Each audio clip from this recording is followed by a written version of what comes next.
Live from the National News Studio, Sri Lanka.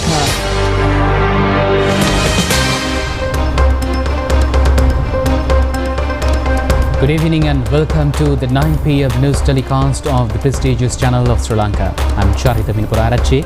And I'm Sumathi. Let's take a look at today's headlines.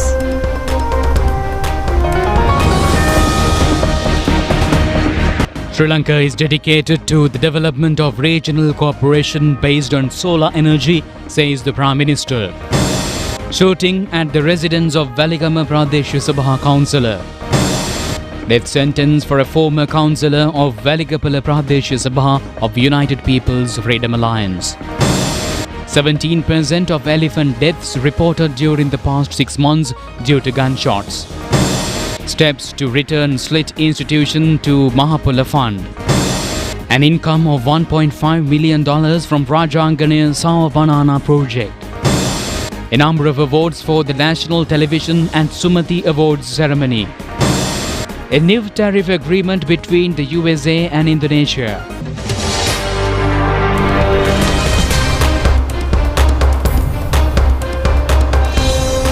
On to those and other stories in detail now, and starting off with the top story.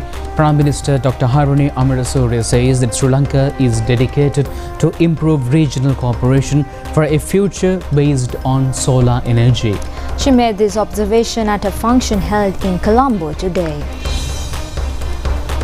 Today is the second day of the 7th Conference of Asia-Pacific Regional Committee of the International Solar Energy Alliance. This commences under the leadership of the Prime Minister Dr. Haruni Amarasuriya. Official roadmap frame was also signed, marking the cooperation between Sri Lanka and ISA Regional Committee. It was handed over to the Ministry of Energy Kumara Jayakodi. The Prime Minister opened the Special Solar Energy Innovation Exhibition, which included practical solutions in using solar energy for regional development and various socio-economic activities through solar energy technology. The occasion was graced by the Indian High Commissioner in Sri Lanka, Santosh Jha, and other officials. This gathering is a testament to our shared commitment to reimagining energy systems for a future that is secure, sustainable, and inclusive. If the 20th century was defined by fossil fuel, then the 21st century must be led by the promise of sunlight, clean, abundant, and universally accessible. Asia and the Pacific stand at a critical juncture. Home to nearly 60% of the global population and many of the world's most dynamic economies, our region must shoulder the dual responsibility of accelerating economic growth while confronting climate vulnerabilities. From coastal megacities and small island states to remote inland communities striving for basic energy access, our energy strategies must be both resilient and equitable. In this context, solar energy is not merely an alternative. It is an imperative. Yet, scaling solar solutions requires more than ambition. It demands affordable financing, appropriate technologies, strong institutions, and above all, robust cooperation. The International Solar Alliance, born from a joint initiative of India and France at COP21 in Paris, has grown to symbolize a collective ambition to harness the power of sun for a cleaner, more equitable world. Friends, the journey of sustainable energy and green future is not a journey any one nation can travel alone. Regional cooperation, especially in Asia and the Pacific, is critical. Sri Lanka, with its ambitious target of achieving 70% renewable energy by 2030, is a key partner. As the High Commissioner of India in Sri Lanka, I take particular pride in the expanding energy partnership between our two nations. The regional committee meeting today is not merely an event for the calendar. It is a platform of action. Let us use it to exchange ideas, forge new partnerships, and advance projects that will light up homes, schools, and hopes in a sustainable way. Sri Lanka, as a proud member of the International Solar Alliance, is firmly committed to this transformation. Our national goal is to achieve 70% of renewable renewable energy in electricity generation by 2030 and reach carbon neutrality by 2050. Solar energy is central to this vision. The government has launched initiatives such as the Battle for Solar Energy program, promoting rooftop solar, and is working closely with international partners to scale solar park, floating solar and solar irrigation for agriculture. The urgency of this transition is evident across Asia and the Pacific region, home to over 4.3 billion people, nearly 60% of the global population, and account for more than half of global energy consumption. Yet another 230 million people in the region remain without access to electricity. The minister further described the progress made by the Sri Lankan government in the social energy sector at the media briefing. Nearly 13% from the total energy supply covered by the solar now. Actually, that last month we have entered more than 70% renewable energy in Sri Lanka. 70, 74, 76% out of the total our demand.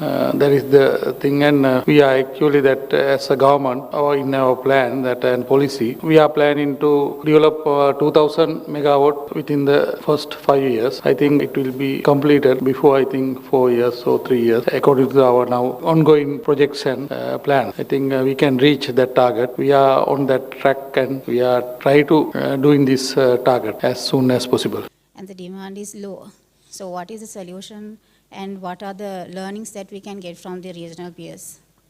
Yeah, actually, as I said, one solution is storage. That is well-known solution. That is a two-way solution. That one is battery storage, other one is pump hydro. Thing is, according to our economic situation, that is not cheap. That we have to think about, especially cost of that energy. According to the battery price in the world market, we have to be carefully about that.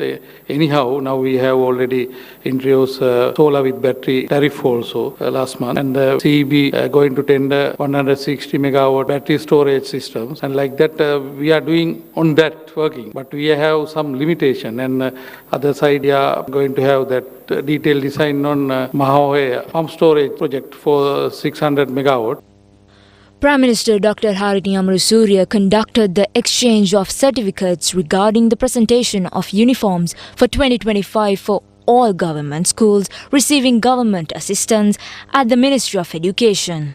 It was officially informed that school uniform clothes worth 5,171 million rupees have been already provided. These clothes were provided as a donation from the government of China. The relevant exchange of certificates was conducted between the Sri Lankan Premier and the Chinese ambassador in Sri Lanka, Ki Shenghong. An incident of shooting has been reported at the residence of Attorney-at-Law Tharaka Nanaikara, Council of the National People's Power at Walikama Pradeshiya Sabha in the early morning today. According to the police, two persons who arrived in a motorcycle shot at the residence and left the crime scene. Police protection was provided to the residents based on reports to the courts that Council of Pradeshiya Sabha Attorney-at-Law Tharaka Nanaikara.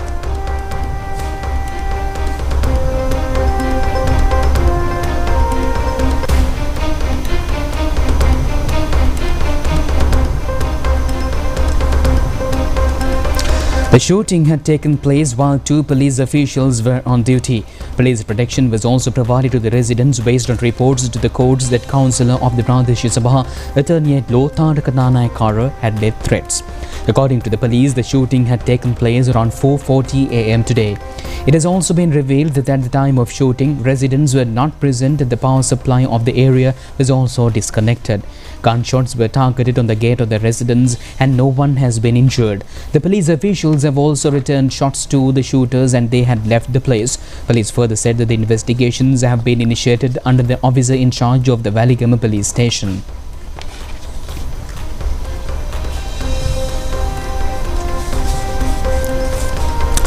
And meanwhile, Ambalapitia High Court today issued death sentence to former United People's Freedom Alliance councillor of Waligama Pradeshiya Sabha Kodituwaku Arachchuge Wasantha alias Ali Baby.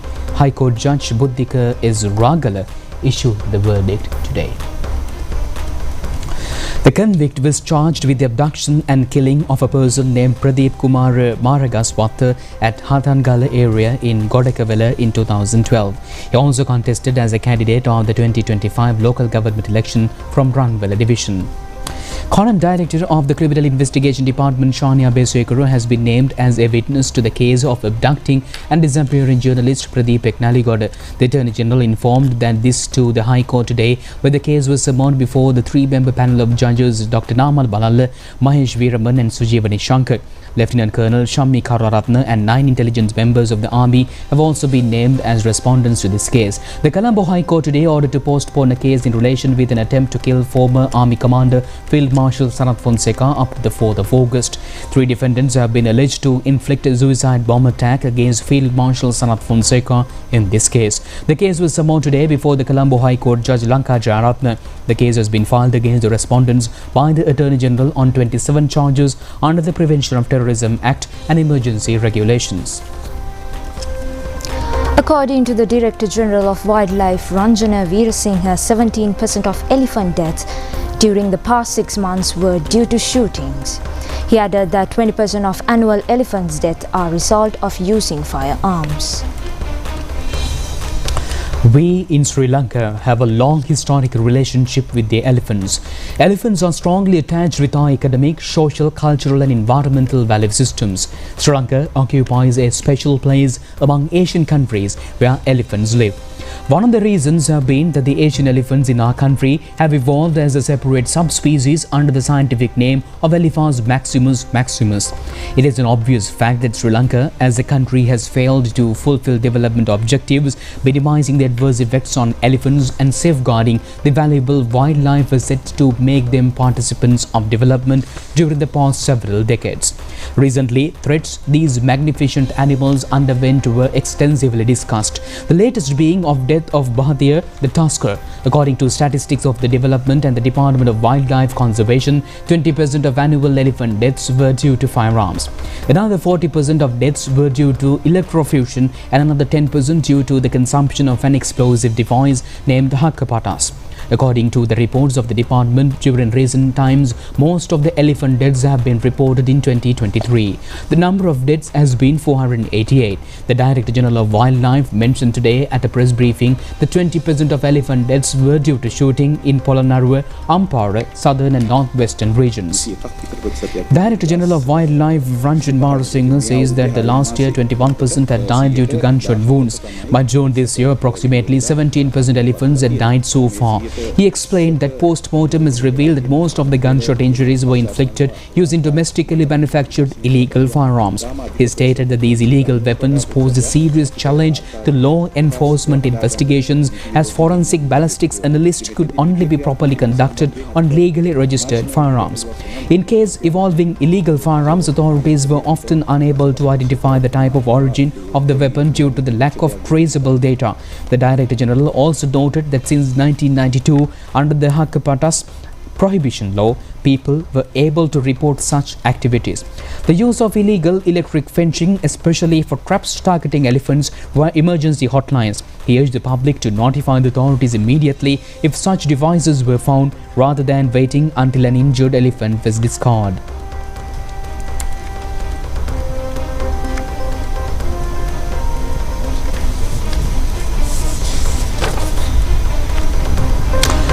And meanwhile, Minister Vasantha Samarasinghe says measures will be taken to reacquire the Slit Institute in Malabar under the purview of the Mahapula Scholarship Trust Fund.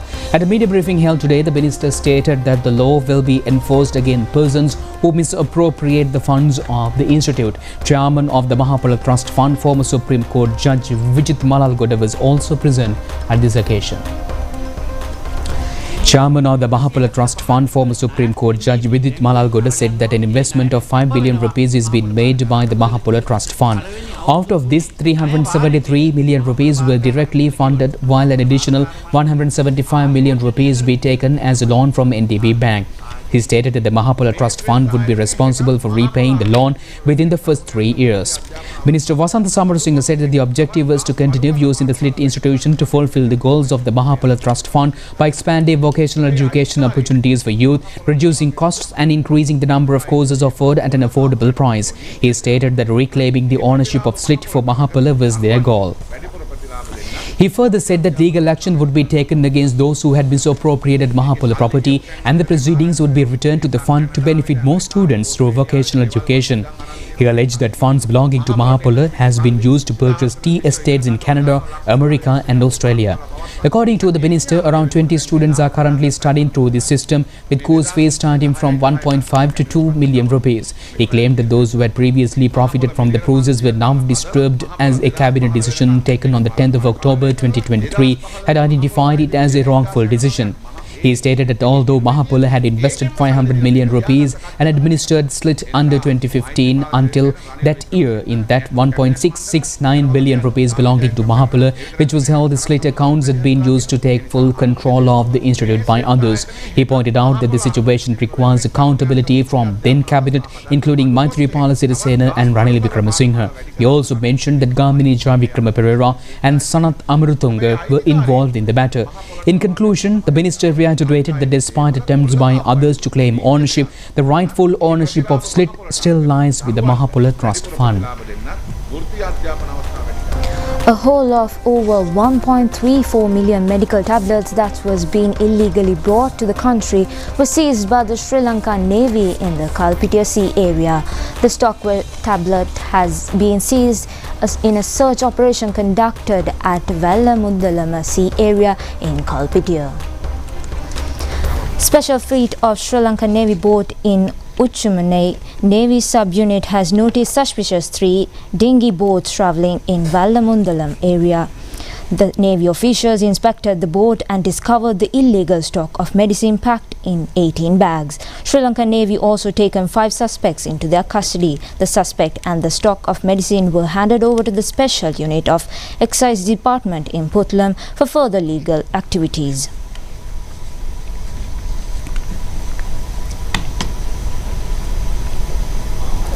In a raid conducted by the custom officials at Katunayak Airport, a suspect has been taken into custody with a whole of Kush narcotics in his possession. The custom officials said that this stock of Kush over 3 kilos is valued over 31 million rupees.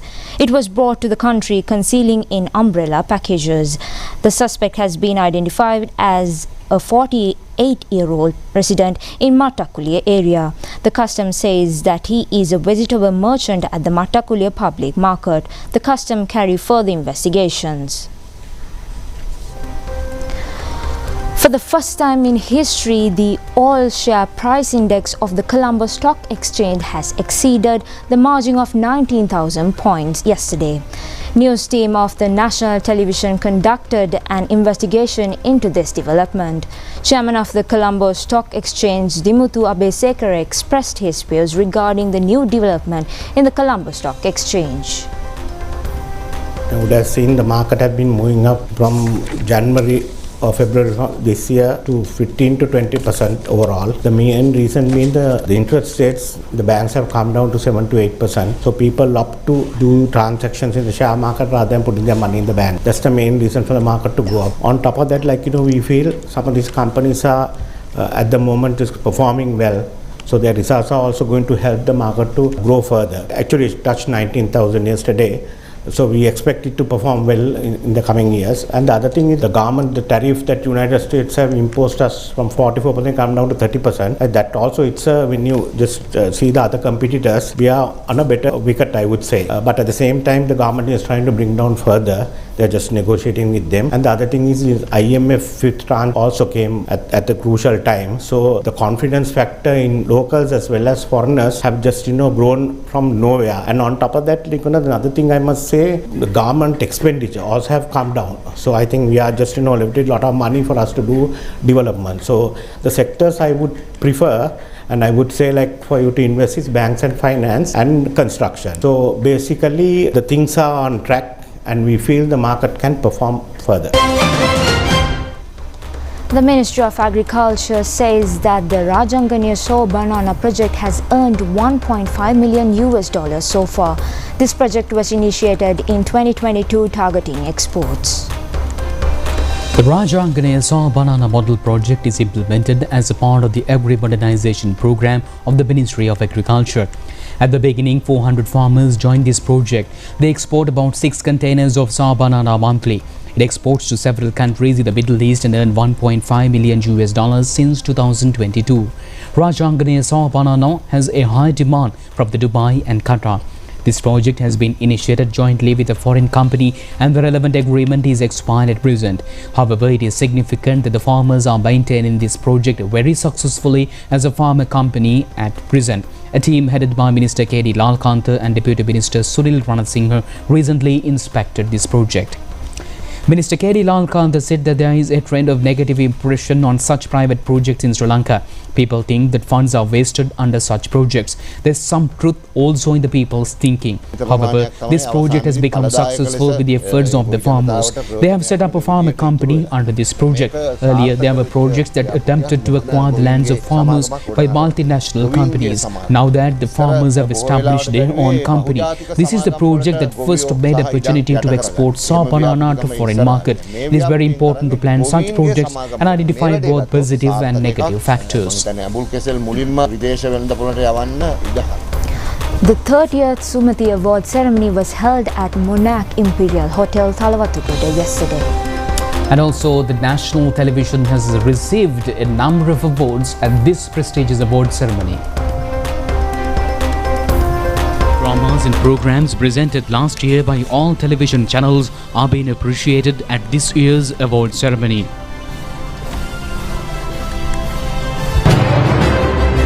The Best Sports Program of 2024 has been received by Jamini Ileperuma of Sri Lanka Rupavahini Corporation, who directed the Cricket Gamata program.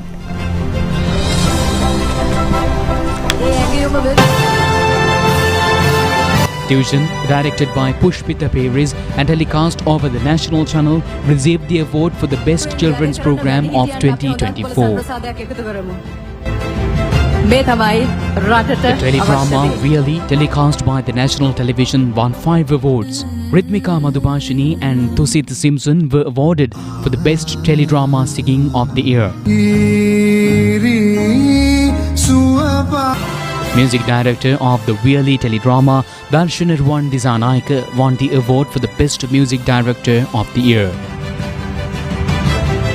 Kaya Ramyalvis was awarded for the Best Teledrama Lyrics. Kaya Ramyalvis mata buddha mage tanawa etuma jiyotun atara nohidiyat ada dawasedi inna tanaka sita me sammane himi karaganna ආකාරය දකින්න බොහොම සංවේදී අවස්ථාවක්.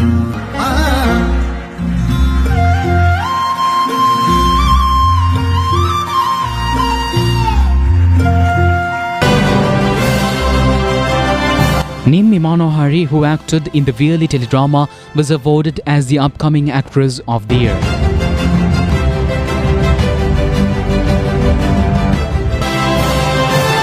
Ranjani Rajmohan received the award for her excellent acting in the teledrama Flat Novena Flat, telecast by the national television.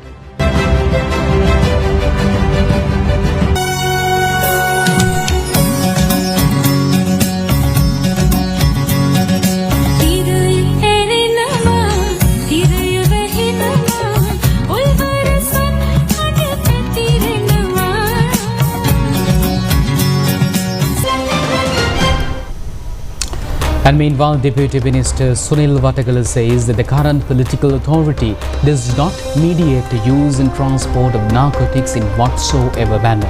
He stressed that the government takes necessary actions to bring the persons connected to drug smuggling into the book.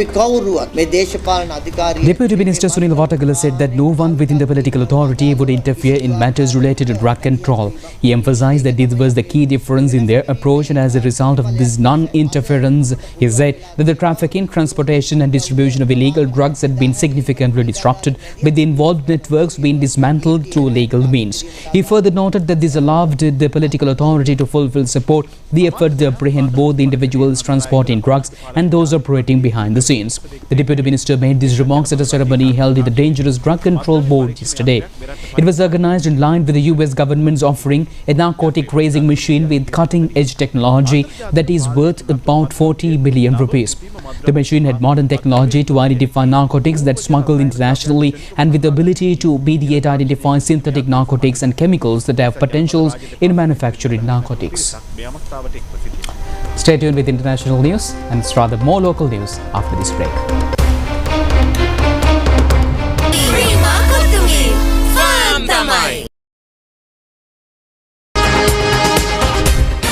Live from the National News Studio.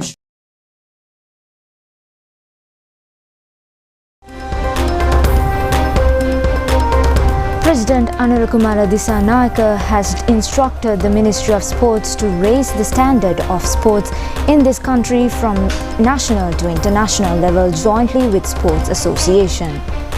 The President made this observation at a meeting to review the progress of the Ministry of Youth Affairs and Sports today. The progress of the Ministry of Sports, National Youth Services Council and the National Youth Brigade was reviewed and institution. The President paid his attention to the program implemented for the welfare of youth and the project being implemented by these institutions at present. The President closely reviewed the implementation of plans to develop sports, pointed out the social and economic benefits that can be obtained through it. He also emphasized that also about the Youth Club program. The President also instructed officials to pay attention to develop modern vocational education centers for those who complete school education. According to the Minister Dr. Nalinda Jathis, steps will be taken to provide efficient health services to the people of the Northern Province. The Minister made this observation joining an inspection tour of the health institutions in Northern Province. A special discussion was also held with all the health authorities of the Northern Province. Around 1.2 million people in the province are obtaining health services from government hospitals. At present, the major problem faced by the province is the non-availability of the sufficient nursing facilities. The Minister, paying attention to the 33 regional hospitals without nurses, said that the percentage of male nursing service to be recruited in the future has to be increased. At present, this stands at 5%. The Minister emphasizes that discussions will be held with the State Service Commission for this purpose in the future. Extensive discussions were also held regarding actions to be taken to develop physical resource connected with the health sector of the province and the recruitment of health service assistants.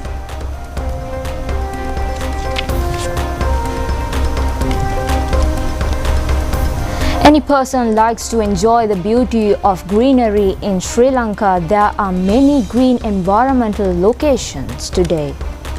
And the route traveler today will focus attention on such a beautiful green environment which establishes in Sri Lanka.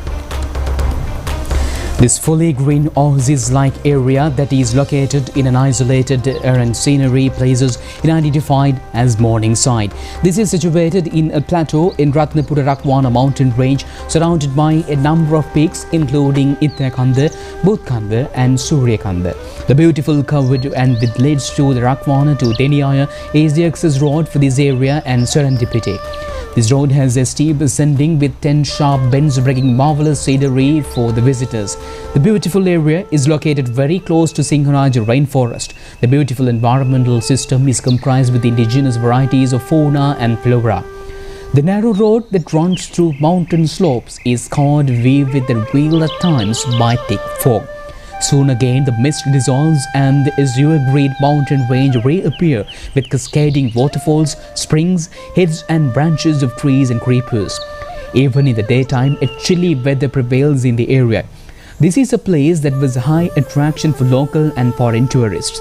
The special climatic zone is possible habitat for sambar, wild boar, leopards, wild rabbits, giant squirrels and many other animals.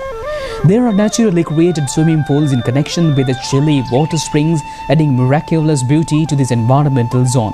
In order to keep this virgin paradise of nature for Sri Lankan generations and future generations which will enjoy the serenic beauty, this environment should be maintained uncorrupted to the future generations. The 2025 Bon Odori Festival was held on July 12 at the National Youth Service Council grounds in Maharagama. The event was organized by the NYSC and the Japanese Solidarity Association and attracted a large crowd. Visitors enjoyed traditional Bon Odori dances performed to the Japanese songs by the students from the Japanese school in Colombo and LNBTI. Many in the crowd also joined the dancing. A special guest Japanese singer Chikako Sawadi performed her hit song I Miss You. This was her sixth visit to Sri Lanka. Many special guests attended, including Youth Affairs Deputy Minister Eranga Gunasekara, Japanese Ambassador Akio Isomata and Colombo Mayor Rai Kali Baltasar.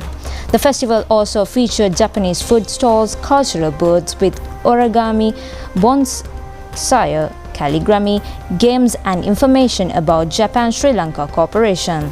The Bon Odori Festival continues to strengthen the cultural friendship between Japan and Sri Lanka every year.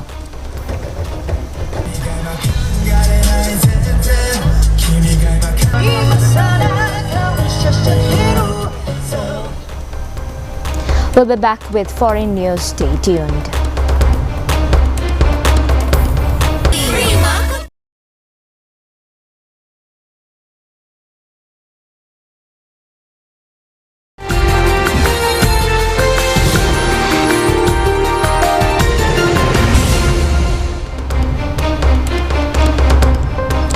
Welcome back with your international stories and moving to United States. The United States President Donald Trump has settled on another tariff deal with this month with Indonesia.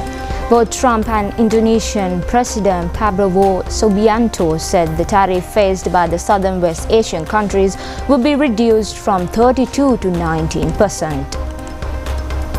Donald Trump said this was in exchange for full access for American firms. Indonesian President Prabowo Subianto wrote on Instagram that the deal marked a new era of mutual benefits with Washington. The pact is the latest to emerge after the White House unveiled a barrage of tariffs this spring, kicking off a flurry of trade talks over the duties. Trump said as a part of the deal, Indonesia had agreed to lower its trade tariff for products from the US, which America has complained were high for many agricultural products as well as certain manufactured goods.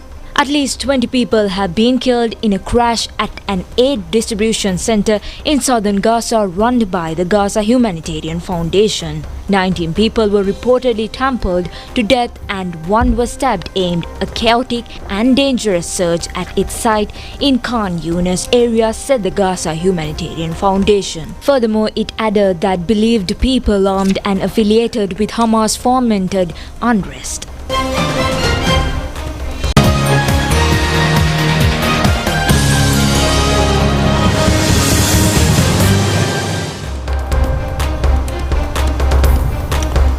Welcome back with your sports update, and the crucial series decider T20 International between Sri Lanka and Bangladesh is now being played at R. Premadasa International Cricket Stadium in Colombo. Sri Lanka batting first were 132 runs for the loss of 7 wickets.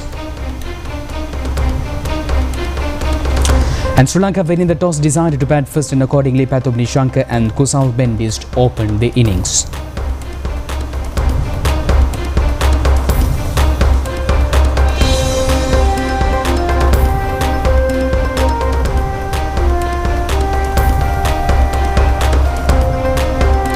And with that, we conclude tonight's news. Do it just tomorrow at the very same time. I'm Charita, signing off with Situmi. Stay safe and good night. Good night.